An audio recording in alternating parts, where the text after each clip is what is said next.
যদি ট্রেনকে গন্তব্যস্থলে যেতে হয় তাহলে ইঞ্জিন শক্তিশালী হতে হবে। যাদের দায়িত্ব অনুভূতি রয়েছে, যাদের কাজের গতি রয়েছে, এমন ভাইদেরকে সোনামণি জেলা পরিচালক বানাবেন।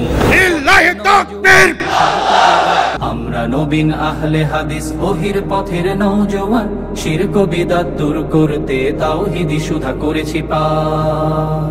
কিভাবে আলিয়া মাদ্রাসার শিক্ষার নামে আমাদের ছোট্ট সোনামণিদের ঈমানকে হরণ করে নেওয়া হচ্ছে। তাহলে যদি আলিয়া মাদ্রাসায় যদি আমাদের সন্তান যদি পূর্ণাঙ্গ ইসলামী শিক্ষা না পায়, তাহলে 70% যারা স্কুলে পড়াশোনা করে তারা কি ইসলাম পাবে? আপনাদের সোনামণির হাতে এটা কি তুলে দিতে পেরেছেন?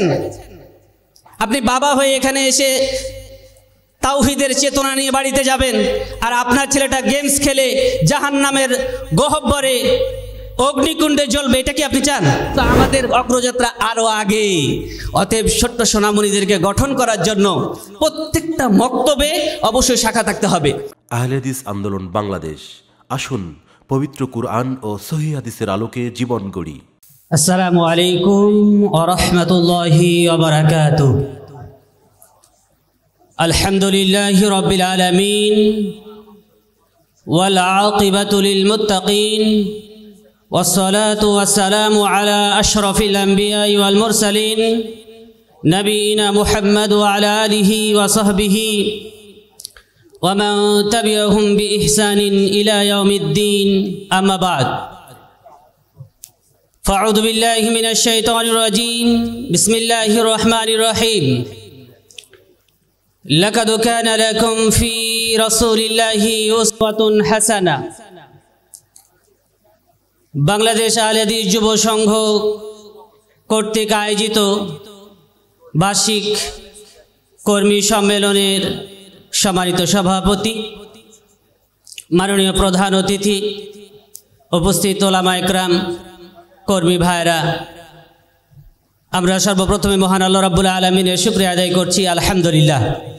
দরুদ ও সালাম বর্ষিত হোক আমাদের প্রিয় নবী মুহাম্মদ রাসূলুল্লাহ সাল্লাল্লাহু আলাইহি সাল্লামের প্রতি। আমার সংক্ষিপ্ত বক্তব্যের বিষয় হচ্ছে জেলা পর্যায়ে সোনামণি সংগঠনের তৎপরতা বৃদ্ধির উপায়। এখানে অধিকাংশ যুব সংঘের কর্মী ভাইরা আছেন, যুব সংঘের দায়িত্বশীল ভাইরা আছেন। একটি জেলায় একটি সংগঠনের কর্ম তৎপরতা বৃদ্ধির জন্য সর্বপ্রথম চালিকা শক্তি হচ্ছে একটা ট্রেন। যেমন অনেকগুলো বগি নিয়ে পরিচালিত হয়, ইঞ্জিন যদি দুর্বল হয়, বগি যত মজবুত হোক, গন্তব্যস্থলে পৌঁছা সম্ভব নয়। যদি ট্রেনকে গন্তব্যস্থলে যেতে হয় তাহলে ইঞ্জিন শক্তিশালী হতে হবে। যেহেতু আজকে কর্মী সম্মেলন, যুব সংঘ এবং আন্দোলনের দায়িত্বশীলদের সার্বিক পরামর্শই সোনামণি জেলা গঠন হয়ে থাকে। এমন কতগুলো জেলায় আমাদের জেলা দায়িত্বশীল পায় যে 2 বছরের সেশন পালন করার পরে সে নিজ জেলার সভাপতির নামই বলতে পারে না, অথচ এমন ব্যক্তিকে যুব সোনামণির পরিচালক বানিয়ে দেওয়া হয়, সারা বছরে তার দ্বারা কোনো কাজ উদ্ধার করা সম্ভব হয় না। এজন্য আমি আপনাদের কাছে বিনীত অনুরোধ করব, যাদের দায়িত্ব অনুভূতি রয়েছে, যাদের কাজের গতি রয়েছে, এমন ভাইদেরকে সোনামণি জেলা পরিচালক বানাবেন। আহলে হাদিস আন্দোলন বাংলাদেশের প্রায় 75টি জেলা, যুব সংঘের সম্ভবত 72টি জেলা, অথচ সোনামণি জেলা 49টি। কেন? এমন কোনো জেলা আন্দোলন বা যুব সংঘের ভাইদেরকে আমরা আবেদন করিনি যে আপনার জেলাতে অন্তত একজন দায়িত্বশীল দেন, একজন দায়িত্বশীলের মাধ্যমে সেই জেলাতে আমরা সোনামণির বীজটা বপন করি। আমি বলতে চাই, যুব সংঘের ভাইরা আছেন যে জেলাতে, আন্দোলনের ভাইরা যে জেলাতে আছেন, সেইখানে কি কোনো সোনামণির জন্ম নেই? কি কথা বলেন, জন্ম নেই? তাহলে তারা কাদের অধীনে লালিত পালিত হচ্ছে? আজকে যদি মাদ্রাসার শিক্ষার দিকে তাকাতে চান, তাহলে আলিয়া এবং কওমি মাদ্রাসার সমন্বিত শিক্ষা হচ্ছে 25 থেকে 30% ছাত্র আলিয়া এবং কওমিতে পড়ে। তাহলে 70 থেকে 75% ছাত্ররা পড়ে স্কুলে। এবার আলিয়া মাদ্রাসার শিক্ষা হচ্ছে, আমরা অনেকগুলো বলতে পারি। মোহতারাম আমিরে জামাতের মাদ্রাসার পাঠ্য বই সমূহের অন্তরালে বইটা পড়বেন। একটা বলছি, আমরা ইবাদতের একটা গুরুত্বপূর্ণ ইবাদত হচ্ছে সালাত। সালাত যখন পড়ি, পড়ার আগে আমাদেরকে অজু করতে হয়। অজু কি দিয়ে শুরু করেন? অজুর শুরুতে কি বলেন? কথা বলেন। এবার মাদ্রাসা পাঠ্য বই দ্বিতীয় শ্রেণীর এই বছরের নতুন সংস্করণ, যেটা 24-এর সংস্করণ করে নতুন ছাত্রদের হাতে দেওয়া হয়েছে, সেখানে কি দোয়া আছে একটু পড়ে দেখবেন। সেখানে বিসমিল্লাহ দিয়ে শুরু করলেও এমন বড় একটা দোয়া ওখানে দেওয়া হয়েছে যেটা হাদিস দ্বারা প্রমাণিত নয়। একটি উদাহরণ দিলাম। মোহতারাম আমিরে জামাতের মাদ্রাসার পাঠ্য বই সমূহের অন্তরালের বইটা অবশ্যই প্রত্যেক ভাইকে পড়তে হবে। কিভাবে আলিয়া মাদ্রাসার শিক্ষার নামে আমাদের ছোট্ট সোনামণিদের ঈমানকে হরণ করে নেওয়া হচ্ছে। তাহলে যদি আলিয়া মাদ্রাসায় যদি আমাদের সন্তান যদি পূর্ণাঙ্গ ইসলামী শিক্ষা না পায়, তাহলে 70% যারা স্কুলে পড়াশোনা করে তারা কি ইসলাম পাবে? তাহলে আপনার সন্তান কোথায় আছে?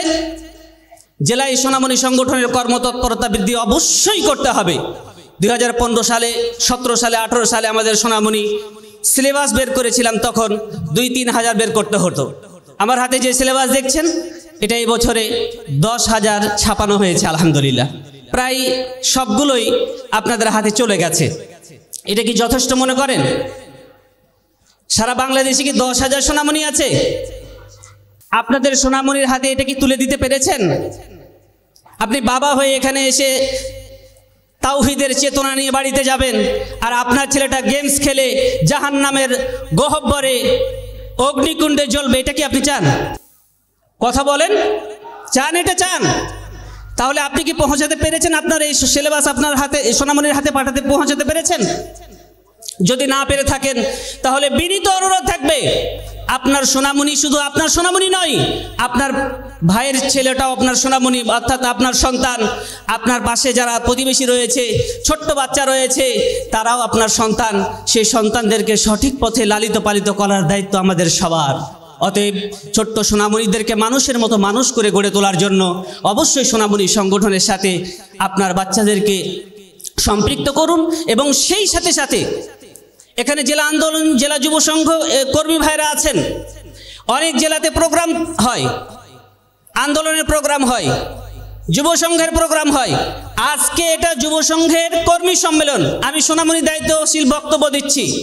আমার জেলায় প্রতিনিধি আছে, অথচ বক্তব্য দেওয়ার সুযোগ নেই, কথা বলার সুযোগ নেই। অনেকে আফসোস করে বলেন আমি সোনামণির একজন দায়িত্বশীল, সোনামণি কথাটা উচ্চারণ করব সেটাও হয় না। অনেক সময় দেখা গেল যুব সংঘের ভাইরা যুব সংঘের কথাগুলো বলেন, অবশ্যই বলতে হবে। আন্দোলনের ভাইরা আন্দোলনের কথাগুলো বলেন, অবশ্যই বলতে হবে। আপনার ঘরে যে একজন সোনামণি আছে, তাকে যে বিশুদ্ধ আকীদা এবং আমলের উপরে গড়ে তুলতে হবে, এ কথা বলার প্রয়োজন নেই? অনেক ভাইরাই বলেন না, অনেকেই বলেন। মোহতারাম আমিরে জামাত যখনই যেখানে কথা বলেন, সোনামণি কথাটা তার মুখ দিয়ে উচ্চারিত হয়। আমি প্রায় দেখেছি, যখনই কথা বলেন সোনামণির কথাটা উচ্চারণ করেন। আমি আবেগ নিয়ে বলছি, আমার সোনামণি আজকে সোনামণি কালকে আপনার যুব সংঘের হাল ধরবে, পরবর্তীতে এসে আন্দোলনের হাল ধরবে। অতএব সোনামণিকে সঠিক আকীদা এবং আমলের উপরে গড়ে তোলার জন্য আমার আপনার প্রথম কাজ হবে, এটা সবচেয়ে গুরুত্বপূর্ণ ইনভেস্ট হচ্ছে আপনার জীবনে। যত ইনভেস্ট করেছেন, যত খরচ করেছেন, সবচেয়ে দামি খরচের জায়গা হচ্ছে আপনার সন্তান। আপনি যে বাড়িটা করেছেন, যে বিল্ডিংটা করেছেন, যেটা সাজিয়েছেন, আপনি চিন্তা করে দেখুন, সম্পূর্ণটা আপনার সন্তানের জন্য। এখানে যারা আছেন সন্তান হয়নি, তাদের চিন্তা ওই রকম নেই। যাদের চিন্তা সন্তান যাদের হয়েছে, যারা সন্তান লালন পালন করছেন, সবটুকুকে ঘিরেই করছেন আপনার সন্তানকে ঘিরে। অতএব আমি আপনাদের কাছে বিনীত অনুরোধ রাখবো, আজকের এই কর্মী সম্মেলনের, যুব সংঘের কর্মী সম্মেলন থেকে অনুরোধ করব, প্রত্যেকটি গ্রাম, পাড়া, মহল্লায় যেখানেই বক্তব্য রয়েছে, সেখানেই অবশ্যই অবশ্যই সোনামণি শাখা থাকতে হবে। আজকে যারা বক্তব্য ভিত্তিক কাজ করছেন, বর্তমানে কেউ কেউ করছে, 1994 সালে 23শে সেপ্টেম্বর সোনামণি সংগঠন প্রতিষ্ঠিত হয়েছে। এর মানে আমরা এখন থেকে নয়, 1994 সাল থেকে আমরা কাজ করছি সোনামণিদেরকে নিয়ে। অতএব আমরা নতুন নয়, অনেকে নতুন হয়ে এসেছেন, অন্য উদ্দেশ্য নিয়ে হয়তো আসতে পারেন বা সহি উদ্দেশ্য নিয়েও আসুক, ধন্যবাদ জানাই তাদেরকে, কিন্তু আমাদের অগ্রযাত্রা আরো আগে। অতএব ছোট্ট সোনামণিদেরকে গঠন করার জন্য প্রত্যেকটা মক্তবে অবশ্যই শাখা থাকতে হবে। অনেকে প্রাইমারি স্কুলে চাকরি করেন, আপনার প্রতিষ্ঠানে আমার সোনামণি দায়িত্বশীল যেতে পারে না, কিন্তু আপনি যেহেতু চাকরি করেন সেই সুবাদে আপনি কিন্তু তাকে ডাকতে পারেন। অনেকে হাই স্কুলে চাকরি করেন, অনেকে কিন্ডারগার্টেনে চাকরি করেন, একটু সোনামণি সিলেবাসটা তার কাছে পৌঁছে দেওয়ার চেষ্টা করুন। সোনামণি প্রতিভা 2 মাস পর পর বের হয়, সেটা পৌঁছে দেওয়ার চেষ্টা করুন। সোনামণি জ্ঞানকোষ 1 এবং 2 আপনার ছোট্ট সোনামণির কাছে পৌঁছে দেওয়ার চেষ্টা করুন। দুঃখজনক হলেও সত্য যে কিছুদিন আগের একটা ঘটনা, MA পাস করা মানুষ অবসরপ্রাপ্ত হয়ে গেছেন, তিনি ছোট্ট সোনামণিদের সামনে কথা বলতে গিয়ে বলছেন, বলো তো আল্লাহ কোথায়? তখন তিনি শিখিয়ে দিচ্ছেন আল্লাহ সবার কলবে আছে। কি আলহামদুলিল্লাহ বলবেন না? তাহলে তিনি MA পাস করেছেন, শিক্ষা জীবন শেষ করেছেন এবং অধ্যাপনা জীবন শেষ করেছেন, সব শেষ করে বাচ্চাদের সামনে এসে বলছে আল্লাহ সবার অন্তরে আছে। তাহলে তিনি তার শিক্ষা ব্যবস্থায় কি শিখেছেন, কি বাচ্চাদেরকে শিক্ষা দিচ্ছেন? আর আপনি এই সিলেবাস পড়ানোর পরে একটা 5 বছরের সোনামণিকে জিজ্ঞেস করুন আল্লাহ কোথায় আছে, তিনি চট করে বলে দিবেন আল্লাহ আরশের উপরে আছে। দলিল বলো তো, তখন চট করে সে দলিল বলে দিবে সূরা তহা 5 নম্বর আয়াত। তাহলে এটা কি আপনার অন্তরটা জুড়াবে না? অন্তরটা জুড়াবে না? প্রত্যেকের জন্য সিলেবাস এখানে নিয়ে আসা হয়েছে, কেউ সিলেবাস ছাড়া এখান থেকে যাবেন না। আর আপনার গ্রাম পাড়া মহল্লায় শাখা বৃদ্ধি করুন, আমাদেরকে সেখানে যেতে দিন, আমরা সরাসরি তাদেরকে ট্রেনিং দিব সালাত, সিয়াম এবং অন্যান্য আদব আখলাক বিষয়ে। আপনাদেরকে এই অনুরোধটুকু রেখে সংক্ষিপ্ত বক্তব্য এখানে শেষ করছি। আসসালামু আলাইকুম ওয়া রাহমাতুল্লাহি ওয়া বারাকাতুহু।